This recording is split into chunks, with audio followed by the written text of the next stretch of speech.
सर्वजण आपण इंग्रजी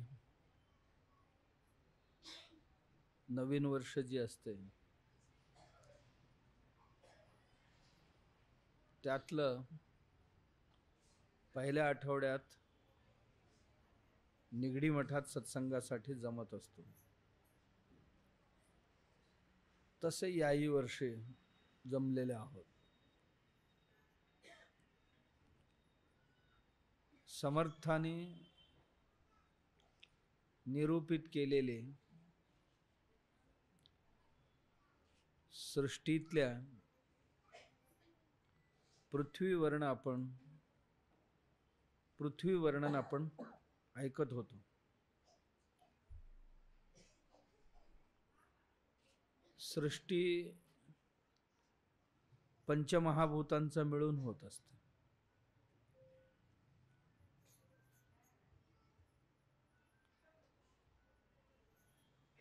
पृथ्वी, आप, तेज, वायू, आकाश हे पाचही मिळून सृष्टी असते। पृथ्वी सगळ्यात छोटी, तिच्यापेक्षा 3 पटीने पाणी मोठे, जलक्षेत्र मोठे, पाण्यापेक्षा अग्नि क्षेत्र जे ते मोठे, अग्निपेक्षाही वायू विचरित क्षेत्र जे ते आणखीन मोठे, वायूलाही अवकाश देणारा आकाश त्यापेक्षाही काही पटीने मोठे।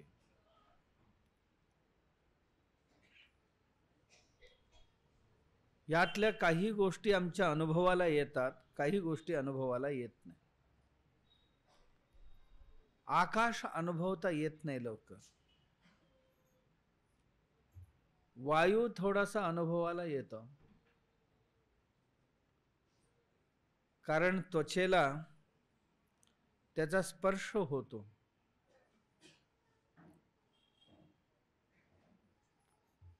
अग्नीलाही स्पर्शानेच आपण ओळखतो। पाण्याला स्पर्शाने ओळखतो, डोळ्यांनी ओळखतो, अग्नीलाही डोळ्यांनी ओळखू शकतो। मातीला सर्वार्थाने सर्वजण ओळखतात। जसं ही 5 आहेत ना, 5शिवाय प्रपंच बनलेले नाही। प्रपंच म्हणजे, पंच म्हणजे 5, प्र म्हणजे विस्तार। या 5च्या विस्ताराला प्रपंच असं नाव आहे। पृथ्वी, आप, तेज, आकाश, वायू, आकाश जे आहेत यांचा विस्तार म्हणजे हे प्रपंच आहे। इथला प्रत्येक जीव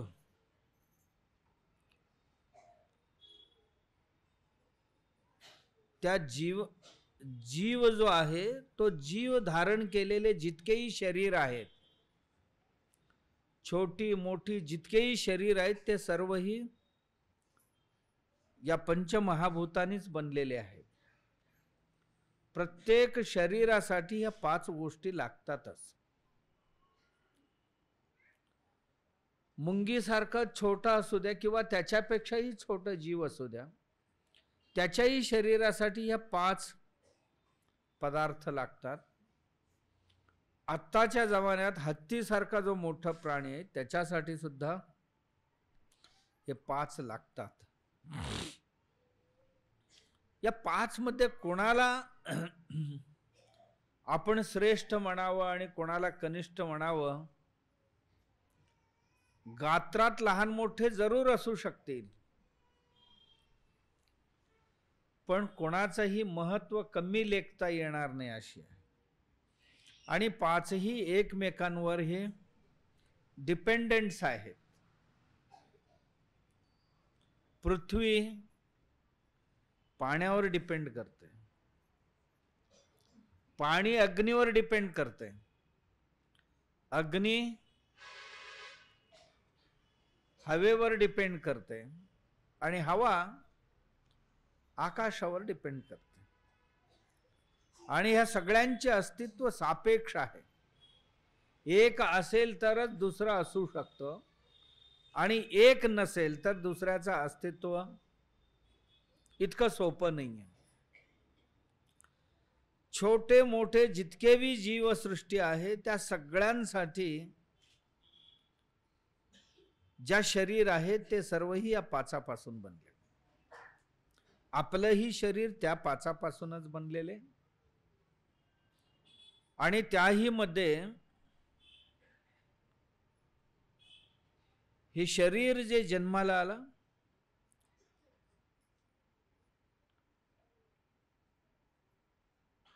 जसं जन्माला आला तसं न राहता विकाराने भरलेली आहे. अस्तते वर्धते, अस्तते जायते वर्धते, विपरिणमते अपक्षयते नश्यते. जो जन्माला येतो तो पूर्वी असतो, आहे म्हणून जन्माला येतो, नसलेले जन्माला येत नाही. एक दाणं आपण इथे टाकलं, दाणं उगवून येतं. दाणं उगवून येण्याकरता आधी असावं लागतं, त्याला अस्तते म्हणतात. आम्ही जे काय आलो, ज्या घरात जन्माला, ज्या मातेच्या उदरात, वरून नाही पडलेले आहोत आपण. आपण होतो कुठेतरी, आता इथे आलो. जायते म्हणजे जन्माला आलो, होतो जन्माला आलो. अर्थात एक शरीर धारण केलं, शरीर धारण केलं, जन्म घेतलं, याचा अर्थ स्थूल आणि सूक्ष्मांचा संयोग झाला. म्हणजे जीव हा सूक्ष्म आहे, शरीर हा स्थूल आहे. या दोन्हींच्या संयोगाने एक देह डोळ्यासमोर दिसत आहे, एक देह डोळ्यासमोर दिसत आहे. जायते सगळे जन्माला, जन्माला येताना बघा, कोण पाण्यातनं जन्माला येतो, कोण मातीतनं जन्माला येतो, कोण अंडीतनं जन्माला येतो आणि कोण मातेच्या उदरातनं जन्माला येतो. कुठूनही जन्माला येऊ द्या, येणाऱ्यांना जी शरीर घेऊन येतात त्याच्याकरता हे पंचमहाभूत लागतात. आणि इथे आल्यानंतर जन्माला आले, आल्यानंतर वाढायला सुरुवात होते. त्या शरीराचा वाढ व्हायला सुरुवात होतो. आम्ही जन्माला आलो एवढं नव्हतो.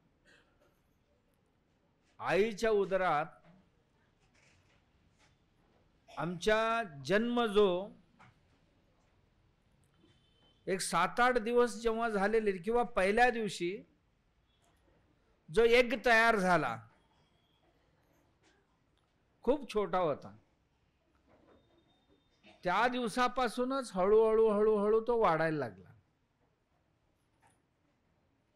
आणि वाढता वाढता वाढता 3 महिन्यापर्यंत गोळा असणारा, कासवासारखे फक्त हात पाय दिसत होते, स्पष्ट नव्हते. नंतर हळूहळू हळू डोकं तयार झाला, हात पाय मोठे व्हायला लागले तिथे. त्याच्याबरोबर हृदयादींचं विकास होत गेला. जे ऑर्गन्स आहेत, बॉडी ऑर्गन्स किती आहेत, 12 काहीतरी ऑर्गन्स आहेत ना, 12-13 ऑर्गन्स आहेत असं म्हणतात. काय शिकलेली माणसं शाण्यानं माहिती असणार, आम्ही काय फारसं त्यातलं शाणे नाही. म्हणजे जसा मेंदू आहे त्याला एक ऑर्गन म्हणतो आपण, हार्ट आहे तो एक ऑर्गन आहे, लंग्स आहे ते एक ऑर्गन आहे, किडनी आहे तो एक ऑर्गन आहे, लिव्हर आहे तो एक ऑर्गन आहे, ॲड्रिनल आहे, आणखीन कोण कोण आहेत, एक 10-12 ऑर्गन एकत्र येऊन हे एक शरीर तयार झालं. आणि या शरीरामध्ये सगळी आहेत, 5ही आहेत. कसं ओळखायचं? या शरीरात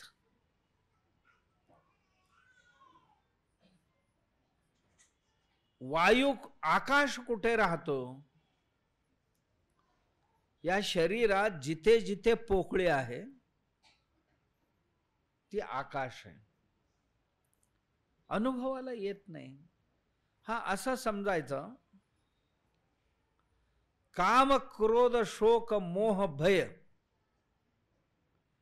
हे 5 आकाशाची खूण आहेत. या शरीरात काम, क्रोध, शोक, मोह आणि भय. का? आकाश शून्यवत आहे, अनुभवाला येत नाही, काही लक्षात येत नाही. या 5 गोष्टी आमच्यात जेव्हा जाणवू लागतात तेव्हा माणसांची मती चालत नाही. काम प्रादुर्भवित झाला, काहीही कळत नाही, त्यावेळी काय करावं काय नाही करावं हे निर्णय घेता येत नाही. का? शून्यवत आहे. क्रोध, आपल्याला जेव्हा राग येतो, रागाच्या वेळेला काय करावं काय नाही करावं याचा भान राहत नाही. रागाच्या भरात काहीही निर्णय घेतो आणि त्याचा जे काय होऊ नये ते सर्वही अनर्थ घडून जातात. का? क्रोध आलेले असताना बुद्धी शून्यावर गेलेली असते. शोक, जेव्हा अतीव दुःख होतो व्यक्तीला, दुःखाच्या वेळी काय करावं काय नाही करावं कळत नाही. का? आकाश प्रधान झालेले असते. मोह, ज्यावेळी आपलं मन कोणत्या तरी वस्तूवर इतका आकर्षित होते त्यावेळी त्याला काय चांगलं काय वाईट हे निर्णय घेऊ शकत नाहीत.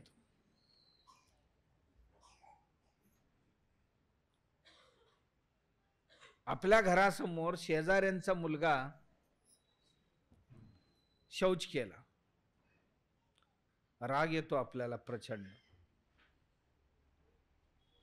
प्रचंड राग येतो. तुझे घर सोडून इथे का माझ्या घरासमोर म्हणून. लहान मुलांना काय कळत नाही, आले की तिथल्या तिथेच करून मोकळे होतात. त्याऐवजी आपला मुलगा जर त्या जागेवर बसला, अरे तो आपला आहे, लहान आहे, त्याला कळत नाहीये, मग शेजाऱ्यांचा काय 25 वर्षाचा होता? असं का झालं? आपलं आहे ना, मोहाच्छादित झालो आम्ही. त्या मोहाच्या आच्छादनामुळे सदसद विवेक बुद्धी शून्य झाली. त्याला मोह म्हणतात. संसारात ज्या ज्या गोष्टीवर आमचा मोह प्रकट होतो तिथे आम्ही योग्य निर्णय घेऊ शकत नाही. भय, प्रचंड भीती वाटते. भीतीच्या तणावाखाली असणाऱ्या माणसांना योग्य निर्णय घेता येत नाही. बघा, आपल्याला रात्री स्वप्नात समजा मोठा एक साप जवळ आलाय, स्वप्नात जाऊ द्या, जागृत अवस्थेत एखादा वाघ एकदमच जवळ आला, काय करणार?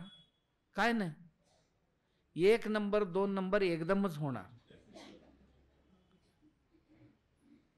पळून जावं तर पाय सुद्धा उचलत नाही, बसून राहावं झोपून राहावं हे सुद्धा सुचत नाही, असाच उभा राहतो. बुद्धी शून्यावर गेलेली असते. ज्यावेळी कोणत्याही गोष्टीची जर आपल्याला भीती वाटते ना, त्या भीतीपायी बुद्धी शून्याला जाते. तेव्हा समजायचं आता आकाश तत्व प्रधानता आहे. आकाश तत्व कुठे कुठे आहे कळलं ना. आकाशानंतर वायू आहे. वायूला कुठे कुठे शोधावं या शरीरात. माणूस चालतोय तर समजायचा हवा आहे म्हणून चालतो. कारण वायूचं मुख्य लक्षण आहे एका ठिकाणी थांबत नाही, चालत राहते. चलन, वलन, वळणं. माझी हात असा होण्याऐवजी असं झालं तर समजायचं वळते. मी वळलो, वळता येते तर हवा आहे. धावन, वायू धावते पण आकुंचन कमी झाले की हवा कमी झाले की आकुंचित होते आणि हवा जास्त वाढले की प्रसरण पावते. ही लक्षण ह्या शरीरात सगळे आहेत. त्यामुळे वायू कुठे कुठे आहे कोणाला सांगता येत नाही, सांगायची काही कारण नाही आहे शरीरात. प्राणरूपाने वायू या शरीरात आहे. प्राण, अपान, उदान, व्यान, समान, श्वास आणि उच्छ्वास. प्राण छातीपर्यंत, बोटाच्या वरील भाग. अपान म्हणजे ह्याच्या खाली जे आहे त्याला अपान म्हणजे जे पिण्यास योग्य नाही, सेवन करण्यास योग्य नाही. होय ना. आपण आता बसलो आहोत इथे हॉलमध्ये. कोणतरी एकाने जरासा अपान वायू सोडला, आनंद वाटत असेल ना. काय फर्स्ट क्लास सुगंध सोडले यांनी. नाही, अपान म्हणतात त्याला. पान करण्यास योग्य नाही.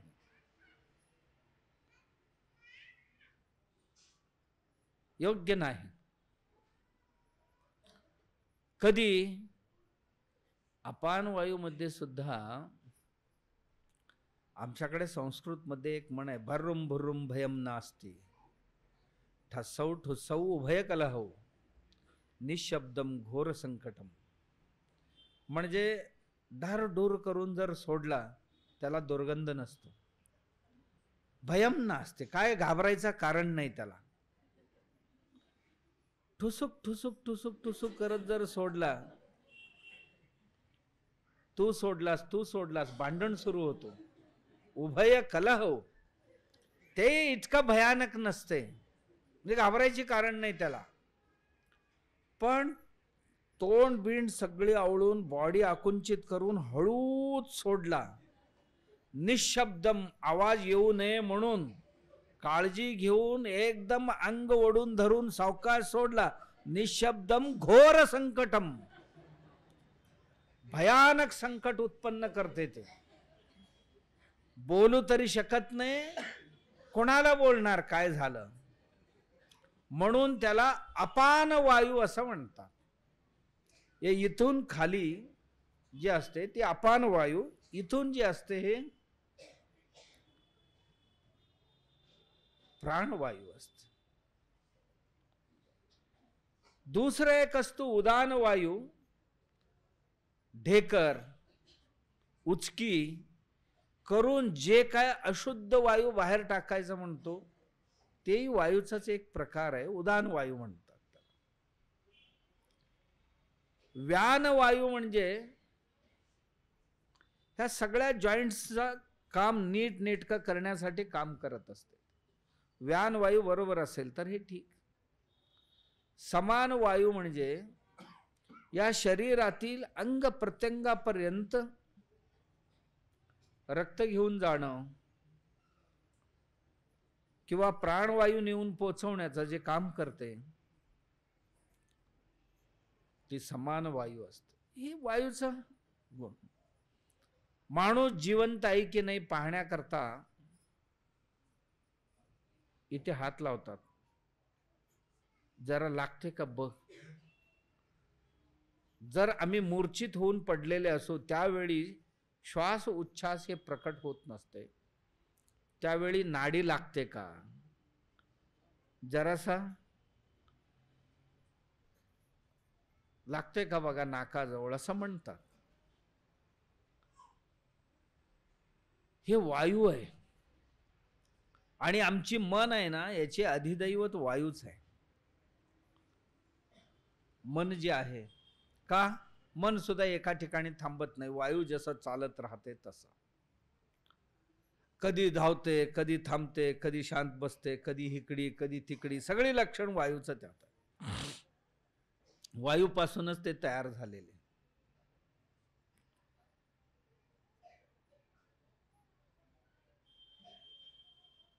आकाश वायू झाल्यानंतर तिसरं तत्व अग्नी आहे. अग्नि तत्व शरीरात कुठे कुठे आहे? गरम असेल तर त्याला अग्नी म्हणतो, थंड पडले की गेला म्हणतात. म्हणतात ना? नाही, सगळे थंड पडलेले आहेत, गेले बहुतेक. तिसरं अग्नि तत्व जाणवण्याकरता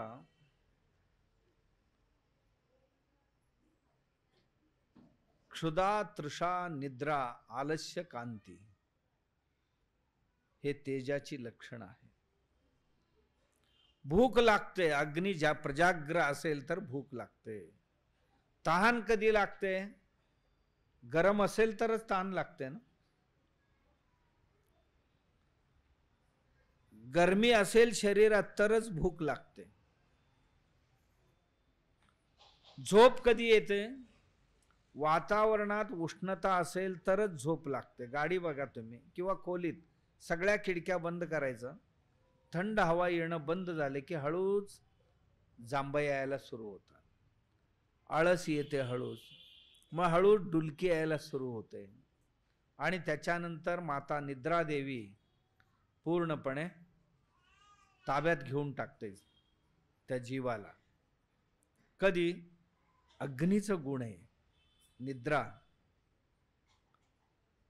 चेहऱ्यावरचा जो कांती आहे, तेज आहे, थंडीच्या दिवसात नाही, थंडीच्या दिवसात सुरकुते पडतात. थंड झाले तर, अग्नी असेल तर चमकदार राहते. आलस्यही त्याचाच एक गुण. म्हणून या शरीरात ते आहे. याच्यानंतरचा जल तत्व जे आहे, अति उष्णता झाल्यानंतर त्याच्यातनं घाम म्हणतो ना, तसं अग्नितत्व नसते तर जलतत्वाचा उत्पन्न होतच नाही, जलतत्व निर्माण होतच नाही. मग जलतत्व कुठे आहे या शरीरामध्ये? जे जे पातळ आहे या शरीरात ते सर्वही जलतत्व आहे. रक्त आहे, लाळ आहे, घाम आहे, मूत्र आहे, वीर्य आहे, हे सर्व ही जलतत्व. या रूपात या शरीरात जलतत्व वास करतो. पाणी कमी झाले तरी चालत नाही, पाणी वाढले तरी चालत नाही. जगण्याकरता समान असायला पाहिजे, सगळे तत्व समान पाहिजे. मग वाराही ज्यादा होऊन चालत नाही, अग्नीही ज्यादा होऊन चालत नाही. मग 103 104 ताप आहे म्हणतात आता, म्हणजे आता जागा सोडायला लागला. त्याच पद्धतीने पृथ्वी तत्व, आज आपण ज्याची विचार करायला चाललो होतो, या शरीरातलं जे जे भाग कडक आहेत, कडक, ते सर्व ही पृथ्वी तत्व आहे. कठीण आहे ना पृथ्वी, तसा जे जे कठीण आहे या शरीरात ते सर्व ही पृथ्वीचे आहे. नख आहे, कठीण आहे. दात आहे, कठीण आहे. हाड आहे, कठीण आहे. केस आहे, कठीण आहे. मुलायम जरी असतील तर ते कठीण आहे. मांस आहे, कठीण आहे. हे सर्व ही कठीण आहे. कठीण भाग जे आहे याला पृथ्वी म्हणतात. हे मातीपासून बनलेले. म्हणून ह्या 5 पासून बनलेल्या आपल्या शरीराला संतुलित जर ठेवायचं असेल तर ह्यातलं कुठलंही कमी जास्त होऊन देऊन चालणार नाही. यांना 5ही चांगलेच लागतात. थंडी अधिक झाली शरीर नाही चालणार, गरमी अधिक झाली तर शरीर नाही टिकणार, शरीरात पाणी अधिक झाले तरी नाही चालणार, कमी झाले तरी चालणार नाही. आकाश अधिक झालं तर पोट फुगलाय त्याचा म्हणतात, खाली करावं लागेल, ते जादा झाले ते कमी करायला पाहिजे.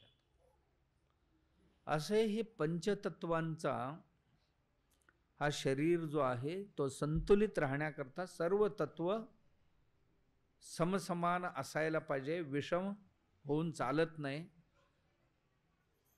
याकरता या शरीर चालण्याकरता सुद्धा याला संतुलित ठेवण्याकरता काय लागते? पंचतत्वच ह्याला लागतात. याला उष्णता लागते वातावरणात, याला पाणी लागते, याला अन्न लागते कठीण, याला हवा लागते, याला पोकळी लागते. सकाळी नाही गेलात गच्च होते, गच्च झाले तर चालत नाही, पोकळ करावंच लागते.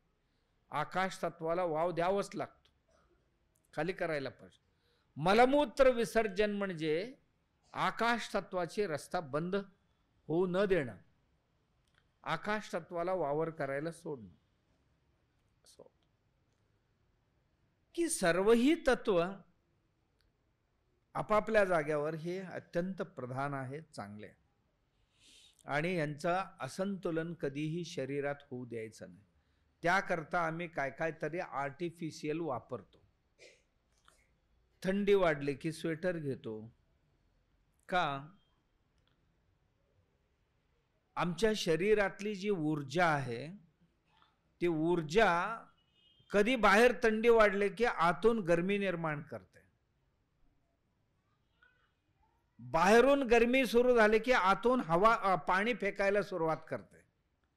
म्हणजे बारीक घामेची हे दिसतात बघा, ते काय करते बॉडीतनं स्प्रे करायला सुरू करते ते त्वचेवर. आम्ही शहाणे लोक त्याला पुसून काढतो.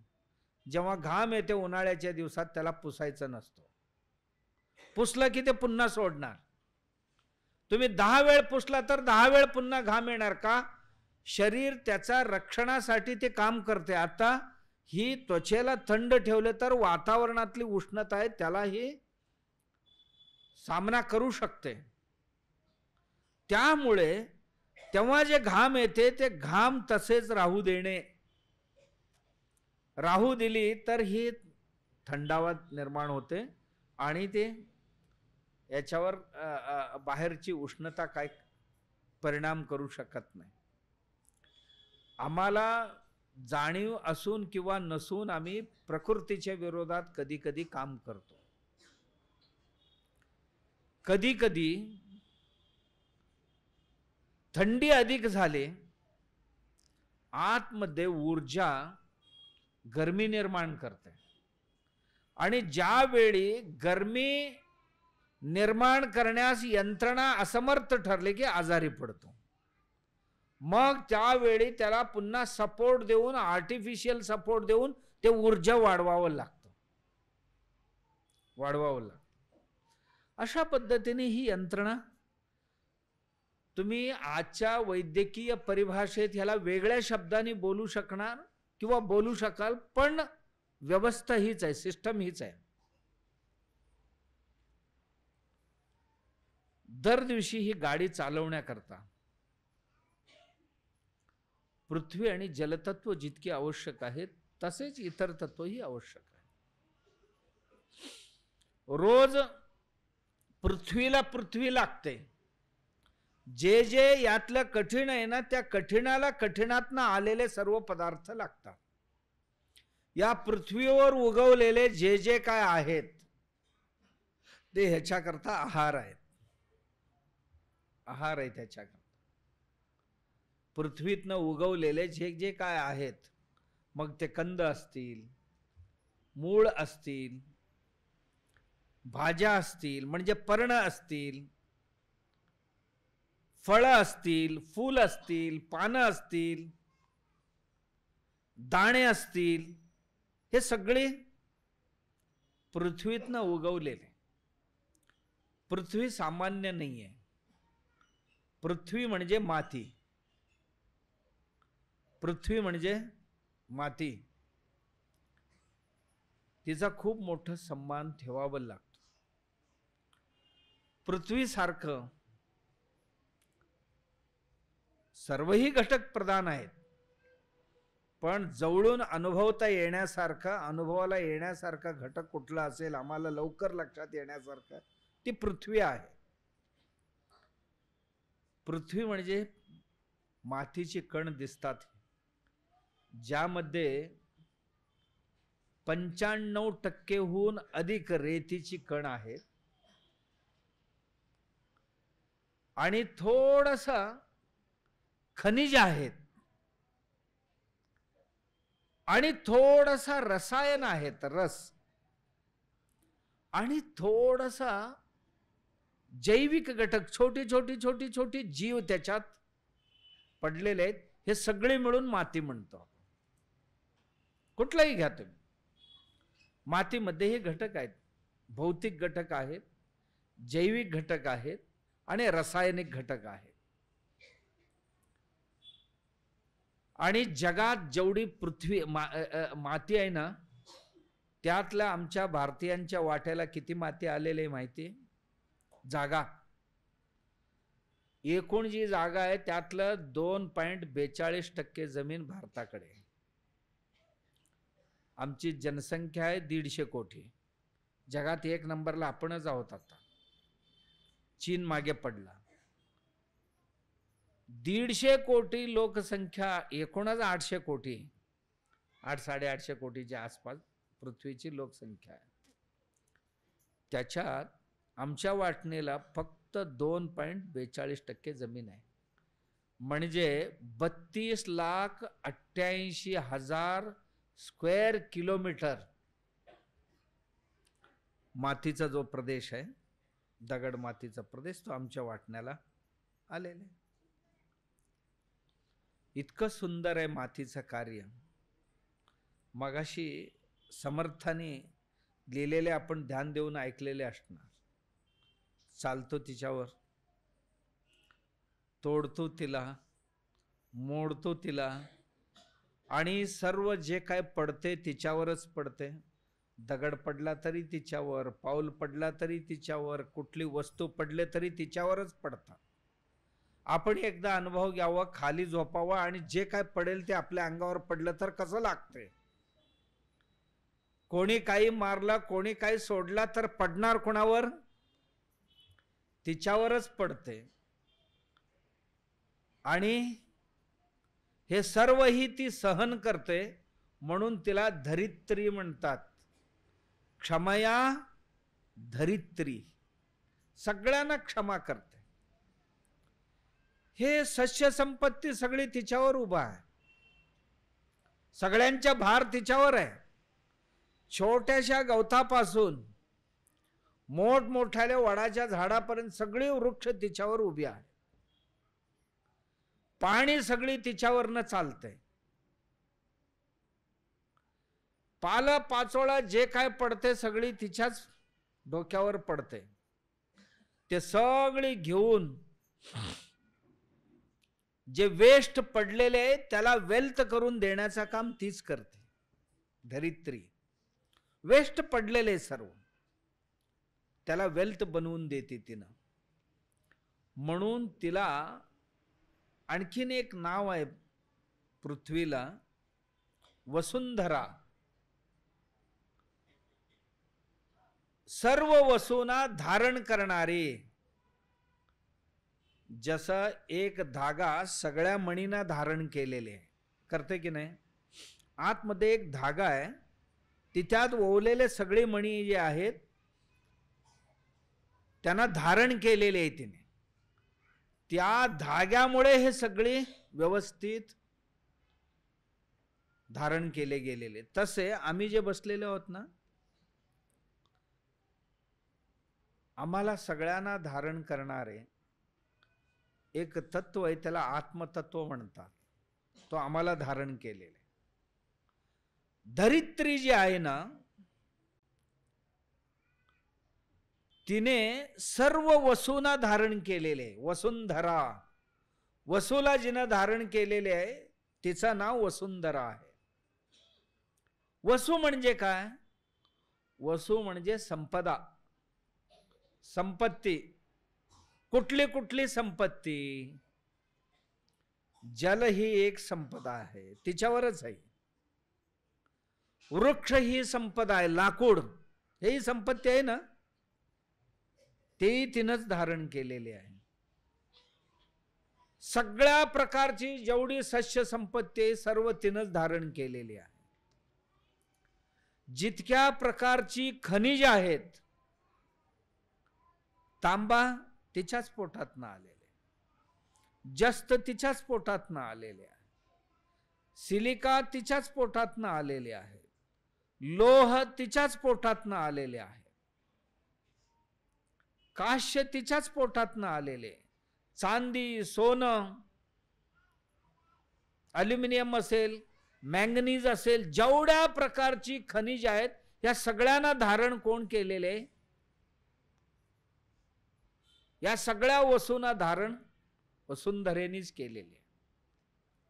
याशिवाय तिच्यावर हिंडणारी फिरणारी जेवढी जीव आहेत या सगळ्यांना धारण करणारी आणि त्यांचे पोषण करणारी, सगळ्यांना अन्न देऊन पोषण करणारी, जागा देऊन त्यांना आश्रय देणारी ही पृथ्वी आहे. आम्ही कुठे राहतो? या वसुंधरेचीच आम्ही लेकरू आहोत एका अर्थाने. आमच्या सगळ्या गोष्टींसाठी तिचाच मदत आहे. सर्व प्रकारचे जमिनीत राहणारी जी जीवाणू आहेत, छोटी छोटी छोटी छोटी जीवाणू म्हणजे अणुजीव. अणु म्हणजे छोटे जीव. अणु म्हणजे जे जरोख्याच्या उजेडात दिसणारे जे कण आहेत ना, त्या कणाचा 100वा भाग जे डोळ्यांना दिसत नाही तिला आपण अणु म्हणतो. तेवढी लहान लहान लहान लहान जीव आहेत. किती असतील? असं एक चिमूटभर माती असं घ्यायचं, किंवा 1 ग्रॅम माती जर घेतला, असा 1 ग्रॅम. रुपयाचं नाणी असतो ना आपलं, किती ग्रॅम असते? 10 ग्रॅमच्या आसपास असते. हल्ली थोडंसं छोटे आले. 1 तोळं म्हणतो आपण, मोठी नाणी होती त्याला 10 ग्रॅम होती. आपण एवढीशी माती घेतो ना, ही याला लागेल एवढं, हे 1 ग्रॅम. 1 ग्रॅम मातीमध्ये कमीत कमी 10 कोटी जीव यात आहेत. किती?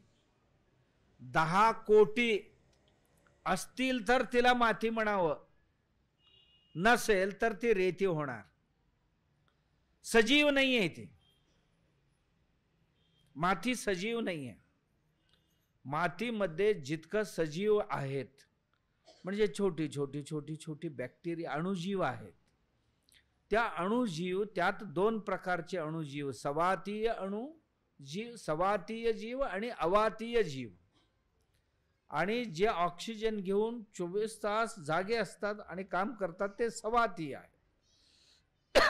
आणि त्यातल्या काही जीव झोपलेले आहेत, खायला प्यायला वगैरे सहसा काय लागत नाहीये, आणि त्यांना फक्त मेसेज जातो. जमिनीवरची जी काय झाड, अमुक तमुक सस्य आहेत ना, त्यांची ज्या मुळी आहे, मुळीच्या माध्यमातून त्यांना एक मेसेज जातो, अमुक अमुक गोष्टीचे कमी पडले वरती, असं म्हटल्याबरोबर हडबडून जागे होतात आणि आपल्या कामाला सुरू करतात. गंधक नाहीये, कमी पडलंय, ताम्र कमी पडतोय, लोह कमी पडतो, जवळ जवळ तुम्हाला आश्चर्य वाटेल 64 प्रकारची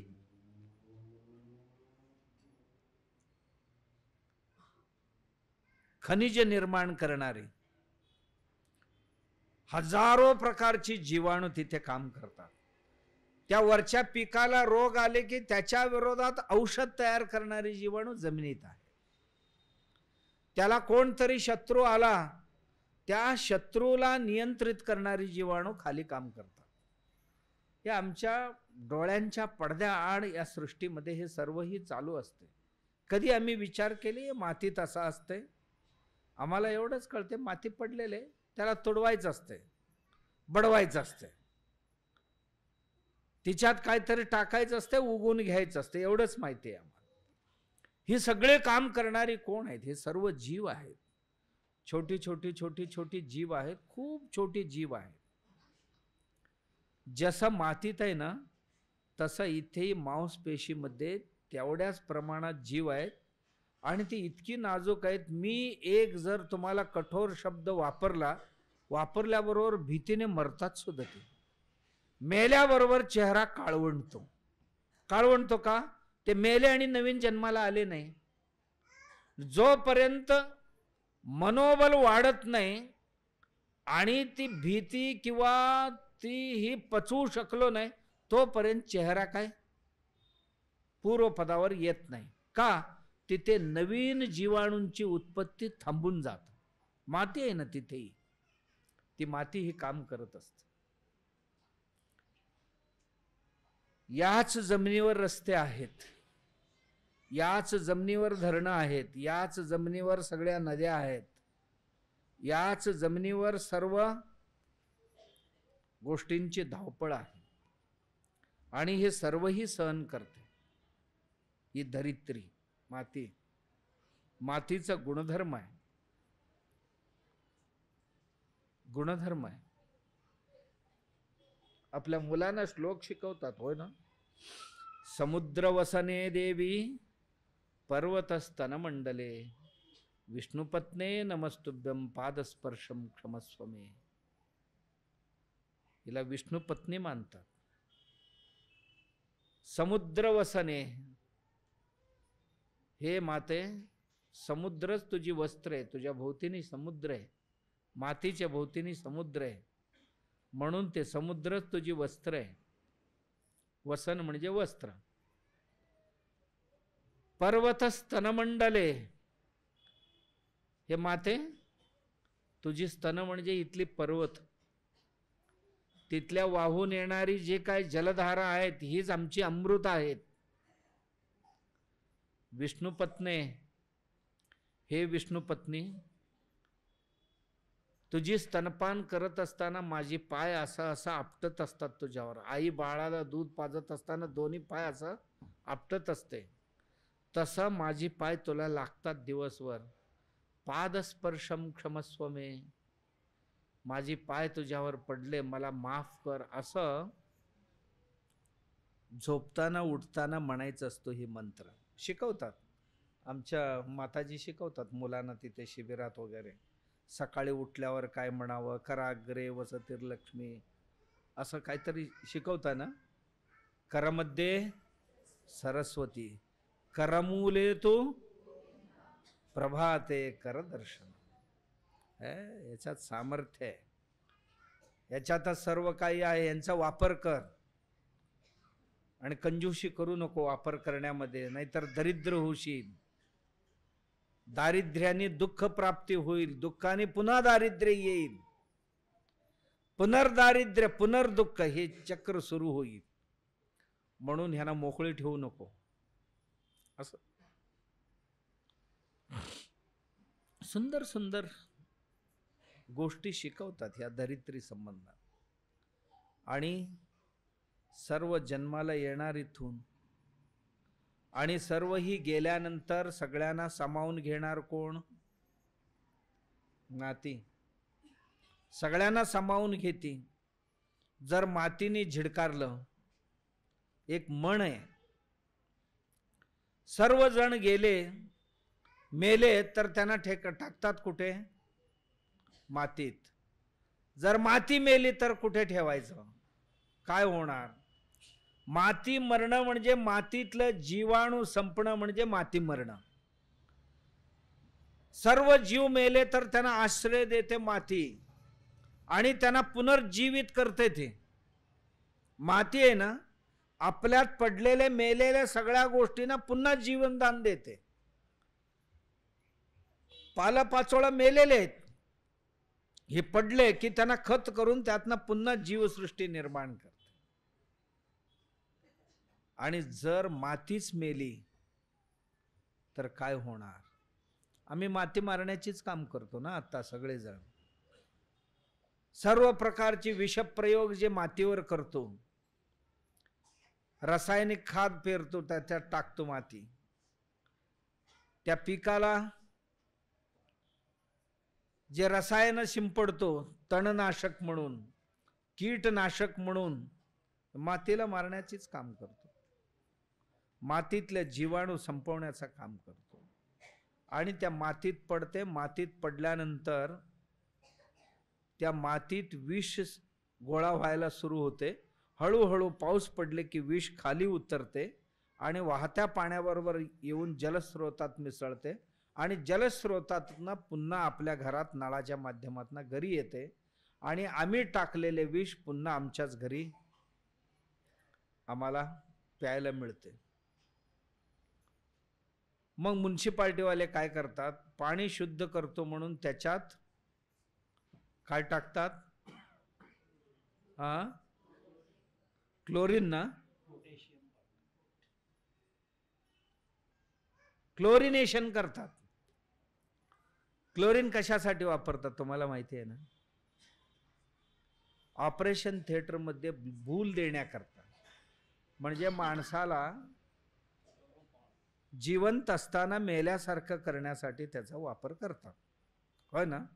तास 2 तासासाठी त्याला बेशुद्ध करायचं, मातीच पाण्यात टाकून देतात ना. आम्ही म्हणतो शुद्धीकरण केलेले पाणी आहे,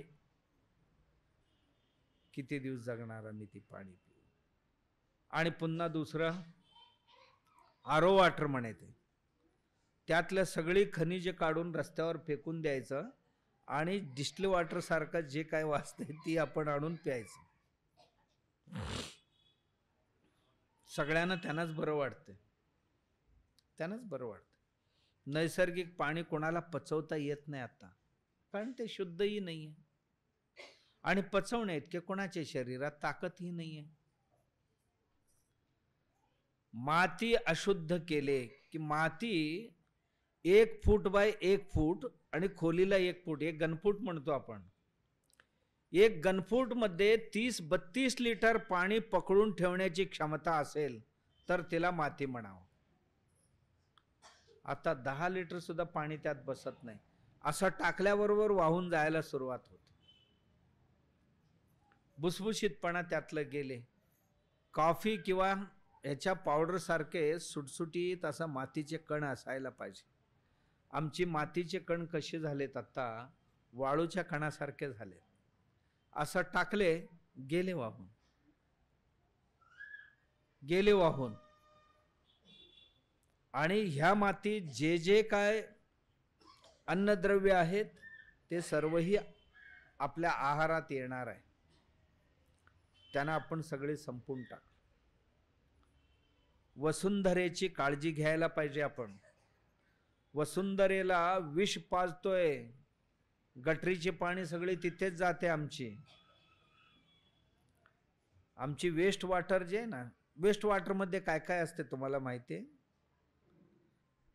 हात धुतल्याबरोबर पहिल्यांदा जाणारे नेल पॉलिश ना, नखाला लावलेले. प्रयोजन काय याचं? उपयोग काय काय शरीराला याचा? इथे सगळे तुम्ही लावणार, तुम्हाला माहिती आहे ना. याचा उपयोग काय? काहीही नाही. छान दिसायला पाहिजे. छान दिसावं असं कोणाला वाटते? जे कुरूप आहेत त्यांना वाटते. तुम्ही मुळातच छान आहात तर आणखीन त्यात लावायची काय गरज आहे? पण लावता याचा अर्थ तुमची मन तुम्हालाच कबूल करायला तयार नाही. आमची मन माझीच सौंदर्याला कबूल करायला तयार, माझं मनच मला कबूल करत नाही तर दुसरे कसे कबूल करतील? होय ना? माझी मन माझ्या सौंदर्याला कबूल करायला तर नाही, नाही तू ठीक नाही, तू बरोबर नाही असं मला म्हणते ते रात्रंदिवस. मग ही लावून घे, मग ही लावून घे. काय म्हणतात त्याला? तुम्हाला स्टडी आहे की नाही मला माहित नाही. मिरची आहे ना, आमच्या देशात खायला जेवणाबरोबर जेवढी मिरची लागतात ना, त्याच्या 10 पटीने मिरची लिपस्टिक साठी लागतं, रॉ मटेरियल म्हणून. खायला जेवढी तिखट आम्ही वापरत नाही, लाल मिरची वापरत नाही, त्याच्या 10 पटीने लाल मिरचीतली कलर काढून घेतात आणि लिपस्टिक बनवतात. काही एकाने तरी चाटलेले आहे ती. पोटाला कधी कधी जेवण कमी पडलं, थोडासा स्वाद घेऊया असं म्हटलं, नाही, ते रसायनाबरोबर मिसळून आले. अशी रसायनं त्याच्याबरोबर आले आणि ही नकाची, ओठाची, ही जे डांबरीकरण करतो ह्याचं, हेअर डाय जे आहेत, हेअर डाईतनं जी काय रसायन सुटते अंघोळ करताना, ते पाण्यात विघटन होतच नाही. चौथं, अंगाला लावत असलेले साबण. पाचवं, टूथपेस्टला वापरलेली वेगवेगळ्या ऍसिड्स आणि ऑक्साइड्स, हे सगळे पाण्यात विघटन होत नाही. काही कसलंही हे करा तुम्ही, पाण्यात बिलकुल विघटन होत नाही. हे सगळे जाऊन कुठेतरी जमिनीत, आपण पुण्यात इथे आमच्या घरात टाकले, ड्रेनेज वॉटरने ही जाणार, कुठेतरी नदीत मिसळणार, नदीचं नाला केलेले आणि जाऊन कुठल्या तरी जलस्रोताला मिळणार आणि तिथनं जाऊन कुठेतरी जमिनीत जाणार. त्या जमिनीमध्ये विष संग्रह सुरू होणार, पॉइझन स्टोरेज होतो जमिनीमध्ये.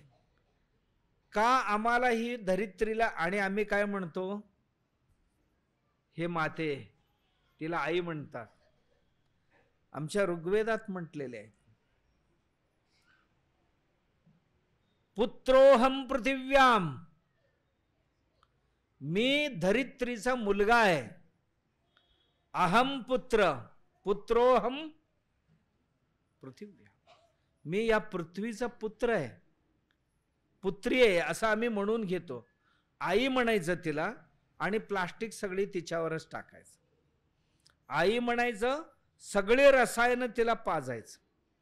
आई म्हणायचं, तिच्यातच सगळी खत तिलाच टाकायचं, रसायन, सगळ्या पेस्टिसाइड्स तिच्यावरच प्रयोग करायचा. आणि म्हणायचं काय, भूमाता भूमाता भूमाता म्हणायचं. माता अशी असते. आम्ही करतो आता हीच. तो शेतकरी तो केला तर आम्ही हे करतो. या पृथ्वीवर दया कोणाला आहे? आणि पृथ्वी दूषित झाली तर आम्ही कसं सुखी राहू शकणार आहे? 1 किलोग्रॅम अन्नामध्ये 27 मिलीग्रॅम विष आता आहे. आपण जे काय मार्केट मधलं भाजी आणा, फळं आणा, धान्य आणा, काहीही आणा आणि स्वयंपाक बनवून खावा, त्याच्यातनं 27 मिलीग्रॅम पर डे आपल्या बॉडीत जाते. आणि महिनाभराचा एकत्र करून एकाच दिवशी टाकलं तर एका दिवसातच तिकीट काढेल. थोडं थोडं जाते आणि हळूहळू शरीराला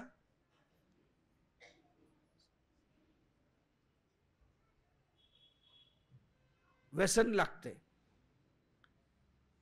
जसा दारुड्याला दारूचं व्यसन लागला आणि कोणाला कशाचं व्यसन लागला, तसं ह्याला विष खायचं व्यसन लागतं.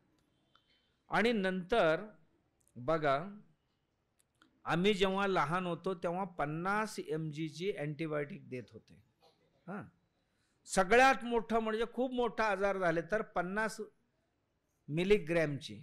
आज 500 मिलीग्रॅमची 3-3, 4-4 देतात. त्यावेळी 500 मिलीग्रॅमची फक्त जनावरांना देत होते. आता पूर्वी जनावरांना जे देत होते आता आम्हाला दिले, कारण आमची प्रतिकार शक्ती संपली. कशाने संपली? आम्ही माती संपवली, माती संपवली. मातीला पुनर्जीवित करण्याकरता मातीतनं विष बाहेर काढणं गरजेचे. मातीतलं विष बाहेर काढायचं असेल तर काही लागत नाही. मातीला पुन्हा एकदा शुद्धीकरण करायला पाहिजे, मातीत पुन्हा जीवाणू वाढवायला पाहिजे. त्याच्याकरता जनावरांची, पशु पक्षींची विष्ठा कल्चर म्हणून पुन्हा एकदा मातीत जायला पाहिजे. जनावरांची संख्या घटली. 1947 मध्ये आम्ही होतो 40 कोटी. 1947 मध्ये जनावरं किती होती? 200 कोटी. आणि आता आम्ही झालो 150 कोटी. आता गायी राहिलेत 2-4 कोटी. पृथ्वीची संरक्षणाकरता झाड पाहिजे होती, झाडही संपून टाकली. पृथ्वीच्या संरक्षणासाठी जनावरं पाहिजे होती, जनावरही खाऊन संपून टाकली. काही काही राज्यांमध्ये जनावरच नाहीये. केरळमध्ये गेला, जनावरच काही दिसत नाही. गाई संपून टाकले. कशाने? खाऊनच संपून टाकले. त्याच्या आजूबाजूच्या राज्यातले आता संपायच्या मार्गावर आहे. काही काही राज्यांमध्ये मिळतच नाही. तुम्ही नॉर्थ ईस्ट मध्ये जर गेला, कुत्रे सुद्धा सापडत नाही. कुत्री अशी खातात ते, असं नागालँड वगैरे ना, ती लोक इकडे आमच्याकडे येतात कधी कधी. आले की असं कुत्र्याला बघितलं ना, त्या कुत्र्याला कळतंय. आम्ही रोज कुत्र्यांच्या शेजारनं जातो, त्याला काही वाटत नाही. पण त्या माणूस आला ना, त्याला आपला आता काय भरोसा नाही.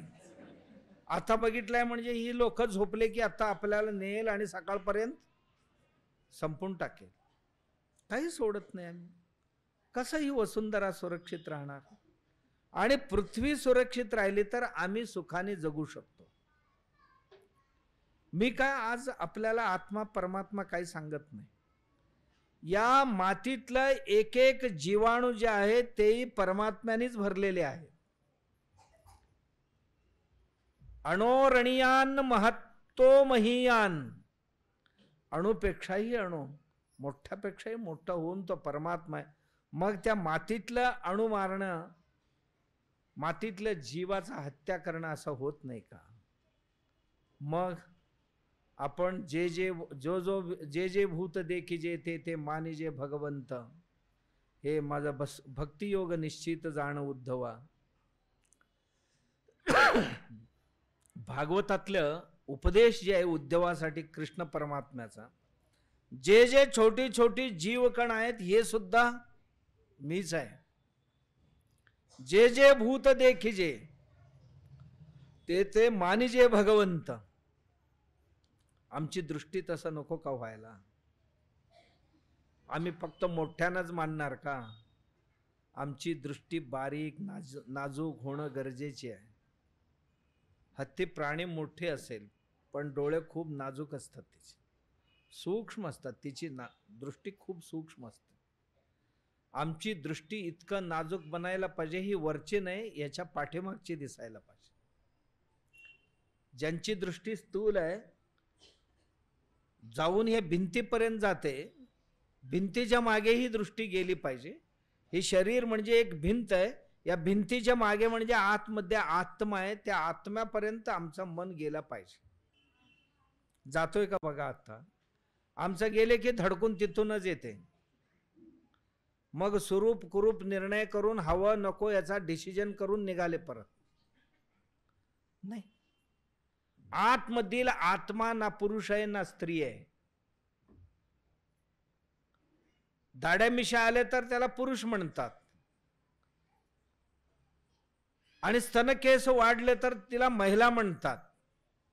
पण आतमध्ये सुळसुळणारा जो जीव आहे किंवा आत्मा आहे तो ना पुरुष आहे ना महिला आहे, आणि तो एक अस्तित्व आहे, आणि त्याला कोणी कधी संपू नये.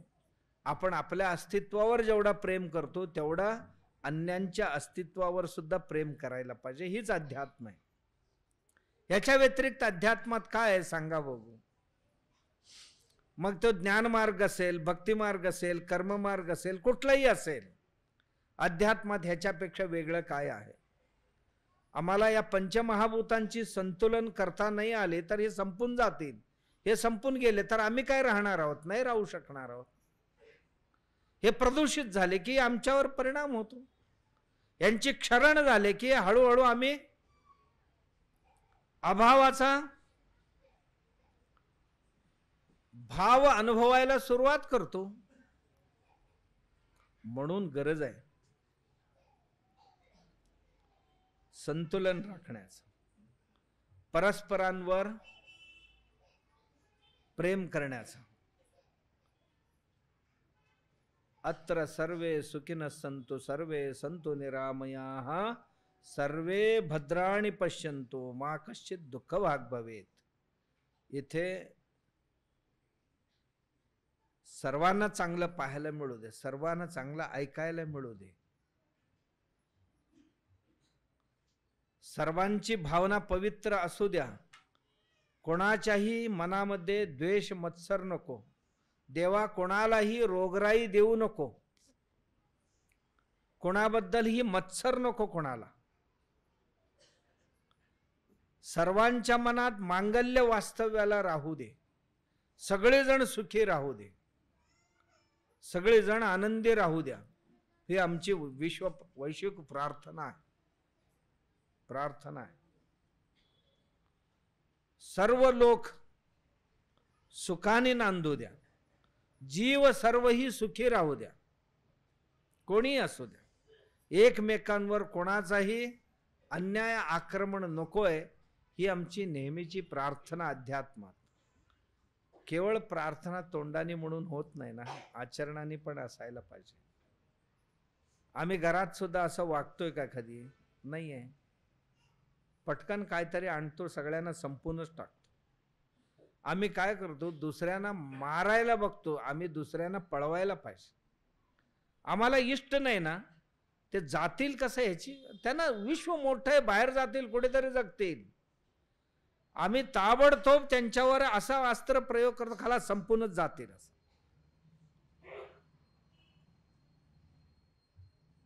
उंदीर आलेत घरात, मारायची गरज नाही. उंदीराला जे आवडत नाही ते ठेवले तर जागा बदलते. झुरळांना आवडत नाही अशी पदार्थ ठेवला तर झुरळ निघून जाते. मुंग्या जास्त झालेत, कापूर टाकून द्या, तिथनं निघून जातात. मीठ टाकून द्या, पावडर, तिथे निघून जातात. त्या रस्त्यावर टाकले की ते ओलांडून जात नाहीत. आम्ही असं या सृष्टीतलं जीवसृष्टीवर काळजी असेल, पण कोणालाही शेवटचं अस्त्र असावं मारण्याचं, त्याच्या आधी प्रयोग करावा कुठला. आणि ते येऊच नाही आमच्या घरात, इतकी काळजी आपण घ्यावं. जर आले, आता मी येतो इकडे, आमच्या इथे आम्ही रानातच हे असलं घर असल्या कारणाने उंदरं एवढी येतात. येताना मी 2 फळं ठेवून येतो बाहेर. मी जाईपर्यंत 2-3 दिवस ते खात असतात. आणि जर नाही ठेवून आलो तर वाटेल ते खातात. फळं ठेवलेले असले की ते फळ, एकच फळ खात राहतात ते 2-4 दिवस. मग गेल्यानंतर ते टाकून द्यायचं, दुसरं एक ठेवायचं. मग हळूहळू पिंजऱ्यात ते पकडून त्याला बाहेर नेऊन सोडून येत. किंवा दुसरं एक ग्लिरिशिडिया नावाचं एक झाड आहे, त्याची पानं आणि फुलं आणून घरात बांधले की आसपासला साप सुद्धा थांबत नाही. 1 तासात सगळे घर सोडून जातात. अशी बरीचशी आज पदार्थ मार्केटमध्ये आहेत पळवायचे. आम्ही मच्छर मारतो नाही, मच्छर पळवणारी काही वस्तू आलेले आहेत. धूप आलेले आहेत. त्या धूप घातले की त्याच्या वासाला ते मूर्छित होऊन पडतात आणि उठले की पळूनच जातात, थांबत नाही. याचा अर्थ फार प्रेम आहे, घरात सांभाळा पाहिजे तर, असा त्याचा अर्थ नाहीये. पण रामदास स्वामी म्हणतात, सर्प विंचो नारायणा तरी दुरून माझा. ते नारायण आहे, ठीक आहे, पण दुरून यांना घालवावं, संपवावं असं नाही. आणि संपवण्याचा मार्ग शेवटचा असायला पाहिजे. आम्ही शेवटचा आहे ना त्याला पहिलं बनवतो, असं नाही. पृथ्वीची वसुंधरेचे रक्षण करणं हे आमचं सगळ्यांचंच काम आहे. वसुंधरेचं आरोग्य चांगलं राहायला पाहिजे. आपली आई आहे ती, आम्हाला अन्न ती देते, बाकी सर्व घर बांधायला जागा ती देते, फिरायला रस्ता ती देते, कॅनलला जागा ती देते, विजेचे खांब उभं करायला जागा ती देते, धरणं बांधायला तलाव बांधायला जागा ती देते. एवढी उपकार आमच्यावरती करत असताना तिच्यावर आम्ही काहीही तिच्या आरोग्यासाठी जर नाही केलं तर आपण कृतज्ञ न ठरू. तिची पुत्र म्हणून घेण्यास, आपण पुत्री म्हणून घेण्यास लायक राहणार नाही. म्हणून आपले अध्यात्म अशा ह्याच्यात सुद्धा चालावं. नाहीतर बऱ्याच लोकांना असं वाटेल की मी बोलतोय ना, हास्यास्पद वाटत असेल काही लोकांना. जे विज्ञानवादी आहेत ना ते संपवायलाच निघालेले आहेत. आधी आमच्यात कसं होतं, मातीची पूजा करत होतो, झाडांची पूजा करत होतो. हे झाड देव आहे तोडू नका म्हणत होतो. का? देव आहे म्हटले की तोडत नव्हते. नाही तोडले तर त्या झाडांच्या मुळीच्या माध्यमातून पाणी खाली जात होती, श्वास घेत होती माती, पडत होती सर्व काही, आणि ती खत बनत होती, तिथे सगळे होत होते. झाड कधी देव होतात का? हे शाणे शिकलेले, हे कुठल्या निर्मूलन समिती वगैरे आहेत ना ते आणि लोक सपाटून झाडं तोडून टाकले. पाणी काय देव आहे का? पाण्याचे पूजन करत होते. गंगा सिंधू सरस्वतीचे यमुना गोदावरी नर्मदा. आम्ही म्हणत होतो सप्त सिंधू आमची देवता आहेत, म्हणून नमामि गंगे म्हणत होते, वंदन करत होतो. एक आणं त्यात टाकून देत होतो. पंचधातूची नाणे होती, त्यात टाकले तर पाणी शुद्ध होत होते. अरे पाणी पैशात टाकतात, हे नालायक आहेत, मूर्ख आहेत म्हणाले. पाणी शुद्ध करण्यासाठी टाकत होतो. हे आमची जे काय देवाची कुंड होती तिथलं पाणी अशुद्ध व्हायचं, अशुद्ध पाणी शुद्ध व्हावं म्हणून एक तांब्याची नाणी त्यात टाकत होते. आजही तुम्हाला घरात पाणी शुद्ध करायचं असेल, जे तुमच्याकडे पाण्याचा माठ असेल काय असेल, त्या तांब्याचा एक वस्तू टाकून द्या रात्री झोपण्यापूर्वी. 8 तासांनी ती पाणी प्या. तुम्हाला कुठल्याही आरो वॉटरची गरज नाही, कुठल्याही पाणी मलिन असण्याची काही कारण नाही. अशी मार्ग आहेत आमच्याकडे. आमच्या लोकांनी 1 रुपया टाकण्याची प्रथा यासाठी केली होती. त्याला अंधश्रद्धा म्हणाले आणि लोक त्यात गटर सोडायला सुरुवात केली. झाले, पाणी संपून टाकले.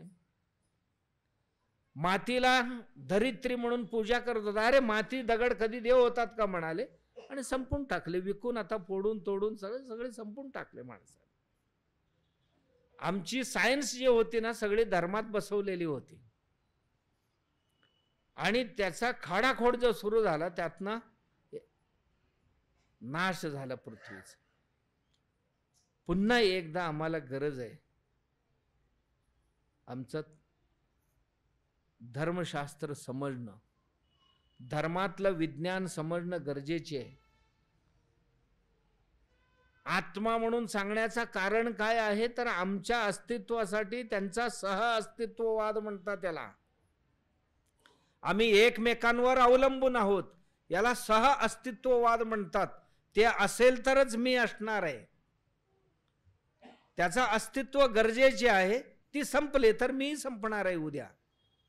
याला सहअस्तित्ववाद आपण म्हणतो.